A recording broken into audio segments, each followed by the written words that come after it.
আসসালামু আলাইকুম সবাইকে welcome back to Shahnaz Shimul channel. কেমন আছো তোমরা সবাই? তোমাদের সবার জন্য নিয়ে এলাম ঈদ মেকআপ টিউটোরিয়াল। ইয়েস, আজকে আমি তোমাদেরকে একটা ঈদ মেকআপ করে দেখাবো। খুবই সহজ একটা ঈদ মেকআপ। সবার আগে বলে নেই, আমি এই মেকআপে কোনো রকম অরেঞ্জ কারেক্টার ব্যবহার করিনি। মনে আছে, সবসময় আমি অরেঞ্জ কারেক্টার ব্যবহার করি।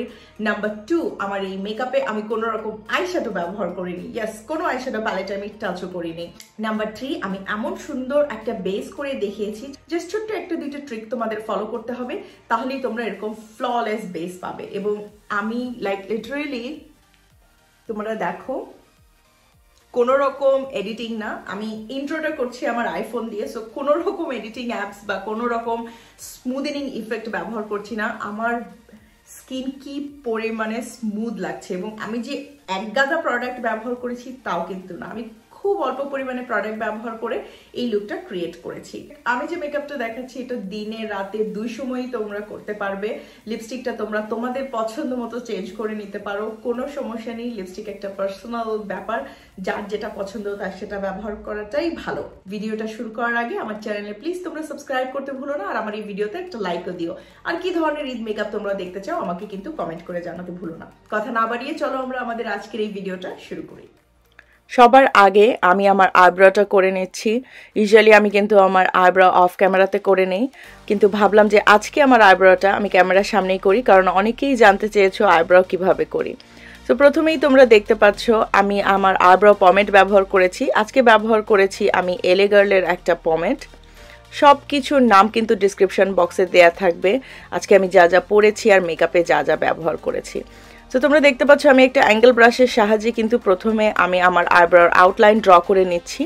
এরপর ওই পমেডের সাহায্যেই আমি আমার আইব্রোটাকে ফিল করে নিচ্ছি। একটা স্পুলির সাহায্যে আমি হালকাভাবে আমার আইব্রোটাকে একটুখানি ব্রাশ আউট করে নিচ্ছি, খুবই হালকাভাবে, একদমই কিন্তু প্রেশার ক্রিয়েট করা যাবে না। এরপর আমি একটা ব্ল্যাক আই শ্যাডোর সাহায্যে আমার আইব্রো টেইলের অংশটাকে আর মিড পার্টটাকে আমি আরেকটু ডার্ক করে নিচ্ছি। তোমরা যদি তোমাদের আইব্রোকে ডার্ক করতে না চাও সেক্ষেত্রে তোমরা ব্ল্যাক আই শ্যাডো ইউজ না করলেও চলবে তোমাদের। এরপর আমি একটা ফ্ল্যাট কনসিলার ব্রাশের সাহায্যে আমার আইব্রোকে আমি কার্ভ আউট করে নিচ্ছি। এই জিনিসটা একটু ভালোভাবে তোমরা লক্ষ্য করো, আমি আইব্রো কিন্তু শুধু কার্ভ আউট করছি না, একই সাথে আমি সেম কনসিলার দিয়ে আমি আমার আইলিডে খুব ভালোভাবে অ্যাপ্লাই করে নিচ্ছি। খুব বেশি পরিমাণে কিন্তু আমি কনসিলার এখানে ব্যবহার করছি না। খুব বেশি পরিমাণে কনসিলার ব্যবহার করলে পরবর্তীতে ক্রিজ হওয়ার সম্ভাবনা থাকে। একইভাবে আমি আমার আইব্রোর ওপরেও কার্ভ আউট করে নিচ্ছি। এতে যেটা হবে, আইব্রোটা কিন্তু খুব সুন্দরভাবে ফুটে উঠবে। আমি আমার আজকের মেকআপে আইব্রো এবং আমার বেস মেকআপটাকেই কিন্তু বেশি গুরুত্ব দিব। একই সাথে দেখো আমি কনসিলারটাকে আমার স্কিনের সাথে হালকাভাবে ব্লেন্ড করে দিচ্ছি। এতে যেটা হবে, কোনো রকম হার্শ লাইন বোঝা যাবে না। এরপর আমি প্রাইমার নিচ্ছি। আমি রেভলিউশনের পোর ব্লার প্রাইমারটি আজকে ব্যবহার করছি। এবং দেখো প্রাইমারটি আমি কিভাবে আমার ফেসে অ্যাপ্লাই করছি, আমি কিন্তু ঘষে ঘষে অ্যাপ্লাই করছি না, আঙ্গুলের সাহায্যে আমি ছোট ছোট সার্কুলার মোশনে আমার ফেসের ওপরে প্রাইমারটা ব্লেন্ড করে নিচ্ছি। এবং সেই সব জায়গায় আমি ফোকাস করছি যেসব জায়গায় অয়েলি খুব তাড়াতাড়ি হয়ে যায়, ক্রিজ হয়ে যায় এবং পোর্স আছে। এখন কালার কারেক্টিংয়ের পালা। আমি কিন্তু আজকে আমার অরেঞ্জ কারেক্টার ব্যবহার করছি না। অরেঞ্জ কারেক্টার নিয়ে অনেকেরই অনেক কমপ্লেইন থাকে, তো এই জন্য আমি একটা ডিফারেন্ট মেথড আজকে দেখাচ্ছি। আমি একটা ডার্ক কনসিলার নিয়েছি, যেটা কিনা আমার ফেসের থেকে 1 বা 2 শেড ডার্কার এবং ইয়েলো টোনের। আমি এটা দিয়ে আমার মুখের দুপাশের পিগমেন্টেশনের ওপরে এবং আমার চোখের নিচের ডার্ক সার্কেলে আমি অ্যাপ্লাই করছি। আমি এখানে মেইবেলিনের একটা কনসিলার ব্যবহার করছি। এবার আমি ছোট একটা বাফিং ব্রাশের সাহায্যে সব কিছু ভালোভাবে ব্লেন্ড করে নিচ্ছি। এখানে তোমরা দেখতে পাচ্ছ আমি কিন্তু চেপে চেপে ব্লেন্ড করছি। এই মেকআপের আরেকটা দিক আমি বলি, আজকের মেকআপে আমি কোনো রকমের বিউটি ব্লেন্ডার কিন্তু অ্যাপ্লাই করব না। এবার আমি মেইবেলিনের একটা সেটিং স্প্রের সাহায্যে আমার পুরো মুখে স্প্রে করে নিচ্ছি। এতে যেটা হবে, কনসিলারগুলো খুব সুন্দরভাবে তো সেট হয়েই যাবে, সেই সাথে পরবর্তীতে আমি যখন ফাউন্ডেশন অ্যাপ্লাই করব সেটা খুব সুন্দরভাবে ব্লেন্ড হবে। এখানে আমি মেইবেলিনের সুপার স্টে ফাউন্ডেশন নিয়েছি, যেটা কিনা আমার থেকে 1 শেড ডার্ক এবং আমার থেকে 2 shade lighter Too Faced Born This Way concealer নিয়েছি। তোমরা দেখো ফাউন্ডেশনটা আমার থেকে 1 শেড ডার্কার এবং কনসিলারটা লাইটার, এই দুটোকে আমি মিক্স করে লাগাবো। ইয়েস, এটাই হচ্ছে আমার আজকের বেস করার মেইন টিপস। এবং এই দুটো জিনিস ব্লেন্ড করার জন্য আমি একটা বাফিং ব্রাশ ব্যবহার করছি। এটা হচ্ছে ইলিসিয়ামের জাডা নামে একটা বাফিং ব্রাশ, এবং আমি যেটা করছি খুব ভালোভাবে আমার ফেসে ব্লেন্ড করে নেব। এই ব্রাশের সাহায্যে ব্লেন্ড করলে তোমরা দেখতে পারবে যে কত সহজে ফেস মেকআপটা ব্লেন্ড হয়ে যায়। বিউটি ব্লেন্ডারের মাধ্যমে যেটা সময় লাগে, এবং বিউটি ব্লেন্ডার কিন্তু অনেকগুলো প্রোডাক্ট অ্যাবজর্বও করে নেয়। আজকে এই কারণে আমি কোনো রকম বিউটি ব্লেন্ডার ব্যবহার করছি না। এই ব্রাশের সাহায্যে মেকআপ ব্লেন্ড করলে কোনো রকম ব্রাশের যে স্ট্রিকিগুলো ভাব থাকে না একটা ব্রাশ দিয়ে ব্লেন্ড করলে, এমন কিছুই কিন্তু থাকবে না। পার্থক্যটা তোমরা এখানেই বুঝতে পারবে। সেম ভাবে আমি আমার ফেসের আরেক পাশেও ওই ফাউন্ডেশন আর কনসিলারের মিক্সটা ভালোভাবে ব্লেন্ড করে নিচ্ছি। টু ফেসের যে লাইট কালারের কনসিলারটা নিয়েছিলাম সেটা একটা ছোট ব্রাশের সাহায্যে আমি আমার চোখের ইনার কর্নারে অ্যাপ্লাই করছি নিচের দিকে, এবং আমি আমার চোখের দুপাশে ঠিক এভাবে অ্যাপ্লাই করে নিচ্ছি অ্যাঙ্গেলের মাধ্যমে। দেখতে পাচ্ছ, এটা কিন্তু খুবই জরুরি। এবার আমি অল্প একটু কনসিলার থুতনিতে অ্যাপ্লাই করছি, আর অল্প একটু কনসিলার আমি আমার কপালে এবং একই সাথে আমার নাকের ওপরেও আমি অ্যাপ্লাই করছি। কপালের দিকটা এবং নাকের দিকের কনসিলারটা আমি কিন্তু কানেক্ট করে নিয়েছি। প্রথম যে বাফিং ব্রাশটা ছিল সেটার সাহায্যে আমি সবকিছু আবারও খুব ভালোভাবে ব্লেন্ড করে নিচ্ছি। তো দেখো আমি কিভাবে ব্লেন্ড করছি। আমি কিন্তু টেনে টেনে ব্লেন্ড করছি না, আমি কিন্তু ট্যাপ করে করে ব্লেন্ড করছি। মানে আমার ফেসের ওপরে আমি হালকাভাবে বাফিং মোশনে আমি এটাকে ব্লেন্ড করে নিচ্ছি। খুবই খুবই হালকাভাবে ব্লেন্ড করতে হবে। এতে যেটা হবে, প্রোডাক্টও বেশি লাগবে না এবং কেকিও হবে না আমাদের চোখের নিচে। দেখো আমার চোখ অনেকটা লিফটেড লাগছে। আবারও আমি সবকিছু ভালোভাবে ব্লেন্ড করে নিচ্ছি ইলিসিয়ামের ফেস ব্রাশের সাহায্যে।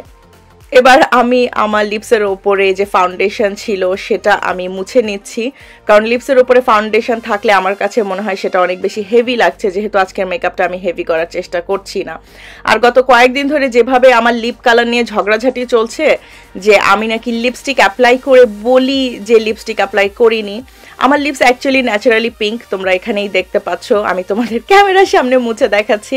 বাট এনিওয়ে, এখন আমি যেটা করব সেটা হচ্ছে আমার চোখের নিচে আমি খুব ভালোভাবে লুজ পাউডার অ্যাপ্লাই করে নিচ্ছি, এবং দেখো আমি চেপে চেপে অ্যাপ্লাই করে নিচ্ছি। যে লুজ পাউডারটা আজকে আমি ব্যবহার করছি সেটা হচ্ছে লরা মার্সিয়ার ট্রান্সলুসেন্ট পাউডার। একটা জিনিস খেয়াল রাখবে, আমি যে প্রোডাক্টগুলো ব্যবহার করছি তোমাদের যে এটাই ব্যবহার করতে হবে এমন না, বাট পাউডারের ক্ষেত্রে খেয়াল রাখবে ট্রান্সলুসেন্ট পাউডার ব্যবহার করতে। ট্রান্সলুসেন্ট পাউডারে কিন্তু কোনো রকম কালার থাকে না, সো তোমার ফেসে তুমি যে কালারগুলো অ্যাপ্লাই করেছো সেটারই ট্রু কালার দেখা যাবে, পাউডার কিন্তু সেটা ঢেকে দিবে না। অনেক ক্ষেত্রে আমরা বানানা পাউডার বা অন্য কোনো পাউডার ব্যবহার করলে সেটার কিন্তু একটা এক্সট্রা কালার থাকে, এটার কোনো কালার নেই। এবার আমি একটা লিপ বাম অ্যাপ্লাই করে নিচ্ছি যাতে আমার লিপসটা ময়েস্ট থাকে পরবর্তীতে যখন আমি লিপস্টিক অ্যাপ্লাই করব। এবার রেভলিউশন অ্যান্ড রোজারাস কন্ট্রোর অ্যান্ড হাইলাইটার প্যালেট থেকে এই মিডিয়াম শেডটা নিয়ে আমি কন্ট্রোর করে নিচ্ছি। কন্ট্রোরটা আমি একটু হেভি হ্যান্ডেড করব, যেহেতু আমার গোলমোলা ফেস, একটু কন্ট্রোরিং না করলে কিন্তু দেখলে ভালো লাগে না, তাই না? সো আমি একটা রাউন্ড ব্রাশের সাহায্যে আমার মুখের দুপাশে খুবই ভালোভাবে ব্লেন্ড করে নিচ্ছি, এবং একই সাথে আমি আমার কপালেও কিন্তু কন্ট্রোর করে নিচ্ছি। ডাবল চিনে আমি একটু ভালোভাবে কন্ট্রোর করি বরাবরই, যেহেতু যেটা বললাম আমার গোলমোলা ফেস, তো ডাবল চিনের কন্ট্রোরিংটা আমি মনে করি অনেক অনেক বেশি ইম্পর্টেন্ট। এবার আমি নাকে কন্ট্রোর করে নিচ্ছি। নাকের কন্ট্রোরিং এর জন্য আমি একটা ছোট অ্যাঙ্গেল আইশ্যাডো ব্রাশ ব্যবহার করছি। তোমরা কিন্তু সবসময় খেয়াল করবে যে আমি নাকের জন্য শুধুমাত্র আইশ্যাডো ব্রাশই এখন ব্যবহার করি, এবং আস্তে আস্তে আমি কন্ট্রোল করে নিচ্ছি যাতে আমার নাকটা অনেক বেশি শার্প লাগে। এখন আমি সেই কন্ট্রোর প্যালেট থেকেই দুটো কন্ট্রোর শেড নিচ্ছি, একটা লাইট কালার এবং আরেকটা একটু ডার্ক কালার। দুটোকে আমি মিক্স করে নিয়ে আমার চোখের ওপরে আমি অ্যাপ্লাই করছি খুব হালকাভাবে, যেখানে আমার ক্রিজ লাইন না ঠিক সেখানে। আমি কিন্তু এটা কোনো রকম আইশ্যাডো দিয়ে আজকে আই মেকআপ করবো না, জাস্ট এটুকুই খুব হালকাভাবে আমি ব্লেন্ড করছি না, জাস্ট অ্যাপ্লাই করে নিচ্ছি। এতে আমার চোখটাতে না খুব সুন্দর একটা শেপ আসবে। তোমরা কিন্তু এটা ট্রাই করে দেখতে পারো, এই কনসিলারের ট্রিক আর এই ব্রনজার দিয়ে চোখের ওপর অ্যাপ্লাই করার ট্রিক। ন্যাচারাল কালেকশনের একটা ব্লাশ আমি নিয়েছি এবং একটা অ্যাঙ্গেল ব্রাশের সাহায্যে আমি বেশ হেভি হ্যান্ডেডলি ব্লাশ অ্যাপ্লাই করছি। ইয়াস, ব্লাশ অ্যাপ্লাই করার ক্ষেত্রে কিন্তু একটুও লজ্জা পাওয়া যাবে না, একটু বেশি পরিমাণে ব্লাশ অ্যাপ্লাই করতে হবে, কারণ ব্লাশ কিন্তু বেশিক্ষণ থাকে না। বেশি ব্লাশ অ্যাপ্লাই করার পরে ছবি তুললে দেখতে ভালো লাগে, কিন্তু ঘন্টাখানেক পরে এই ব্লাশ কিন্তু হাওয়া হয়ে যায়। ঠিক আছে, সো একটু ভালোভাবে ব্লাশ অ্যাপ্লাই করে নিব। অল্প একটু ব্লাশ আমি আমার চোখের ওপরেও অ্যাপ্লাই করে নিয়েছি, বাট এটা একদমই জরুরি না। এবার একটা ছোট স্পঞ্জ নিয়ে আমি একটু লুজ পাউডার নিয়ে আমার কন্ট্রোরিং এর ঠিক নিচে আমি এভাবে লাইন টেনে নিচ্ছি। এতে যেটা হবে আমার কন্ট্রোরিংটা সুন্দর শার্প দেখা যাবে। আমি এবার একটা ল্যাশ কার্লারের সাহায্যে আমার আইল্যাশগুলোকে কার্ল করে নিচ্ছি। মেইবেলিনের একটা কাজল নিয়েছি আমি, এবং এই কাজলের সাহায্যে আমি আমার টাইট লাইনে মানে আপার ল্যাশ লাইনের ভেতরে আমি হালকাভাবে একটু লাইন ড্র করে নিচ্ছি। ফলস ল্যাশ অ্যাপ্লাই করে চলে আসলাম আমি। এখন আমি আমার মুখে যে এক্সট্রা পাউডারটা ছিল এটা হালকাভাবে আমি ঝেড়ে নিচ্ছি এবং চোখের নিচে আমি মাস্কারা অ্যাপ্লাই করে নিচ্ছি। এটা হচ্ছে মেইবেলিনের স্কাই হাই মাস্কারা। এবার মেইবেলিনের সেটিং স্প্রে দিয়ে আরেকবার আমি সবকিছু ভালোভাবে সেট করে নিলাম। এবার হাইলাইটার হিসেবে আমি রেভলিউশন রোজারেক্সের হাইলাইটারটি ব্যবহার করছি। লিপস্টিকের জন্য আমার কয়েকটা অপশন রয়েছে। প্রথমে আমি তোমাদেরকে একটা নুড লিপস অপশন দেখালাম। এটা হচ্ছে হুদা বিউটির ইন্টারভিউ নামের একটা লিপস্টিক, তোমরা যে কোনো লিপ কালার ব্যবহার করতে পারো। এবার আমি সেকেন্ড লিপ অপশনটা দেখাচ্ছি, সেটা হচ্ছে একটা ডার্ক রেড লিপস্টিক এবং টকটকা একটা রেড কালার। আর এটা হচ্ছে ম্যাক কসমেটিক্স এর রেট্রো ম্যাট লিকুইড লিপস্টিক এবং এটা শেড হচ্ছে ফ্যাশন লেগাসি। আর আমার লিপস্টিকের থার্ড অপশনটি হচ্ছে মিলানি লাভড। এটা খুবই সুন্দর একটা নুড কোরাল ব্রাউন কালার, দেখো কত সুন্দর মানিয়েছে। তার মানে লিপস্টিক তোমাদের যেটা পছন্দ তোমরা সেটাই কিন্তু অ্যাপ্লাই করতে পারো। এই অসম্ভব সুন্দর নকশি কাঁথার শাড়িটা আমি নিয়েছি টেলস অফ নকশি থেকে। এত সুন্দর শাড়িটা এটা হচ্ছে আমি বলবো কিসের, এটা পুরোটা কিন্তু হাতে বানানো, ঠিক আছে, এবং পুরোটা সিল্কের উপরে করা। সিল্কটা এত সুন্দর এবং পুরো শাড়িটা পরে আমার মনে হচ্ছে না অ্যাকচুয়ালি আমি কিছু পরেছি, এতটা ওয়েটলেস লাগছে। স্পেশালি নিজে নিজে কুচি করাটা কিন্তু অনেক কঠিন, ঠিক আছে, আমি সেটাও খুব সুন্দরভাবে ইজিলি করে ফেলেছি এবং শাড়িটা ক্যারি করতেও অনেক আরাম লাগে। It's just a weightless sari এবং এই শাড়িটার মধ্যে খুব রয়্যাল একটা ভাব আছে। আমার কাছে মনে হয়েছে যে ভেরি ক্লাসি, ভেরি এলিগেন্ট একটা শাড়ি। এটা তোমরা চাইলে ইজিলি একটু গর্জিয়াস মেকআপ দিয়ে রাতের বেলায় যেমন পরতে পারবে, আবার হালকা মেকআপ দিয়ে তোমরা দিনের বেলাতেও পরতে পারবে। আমার এই শাড়িটা পিওর সিল্ক ম্যাটেরিয়ালের ওপরে করা পদ্ম কাঁথা। এ ধরনের একটি ডিজাইনার শাড়ি তৈরি করতে 2 থেকে 3 জন কারিগর লাগে, যারা প্রায় 3 থেকে 4 মাস কাজ করে। তাই প্রতিটি শাড়ি কিন্তু হয় ইউনিক, একটার সাথে আরেকটার কিন্তু মিল থাকে না।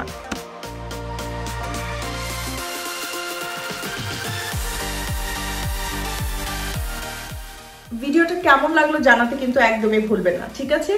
ভালো থেকো তোমরা সবাই, তোমাদের সবার সাথে দেখা হবে আবার নেক্সট ভিডিওতে। ততদিন পর্যন্ত আল্লাহ হাফেজ।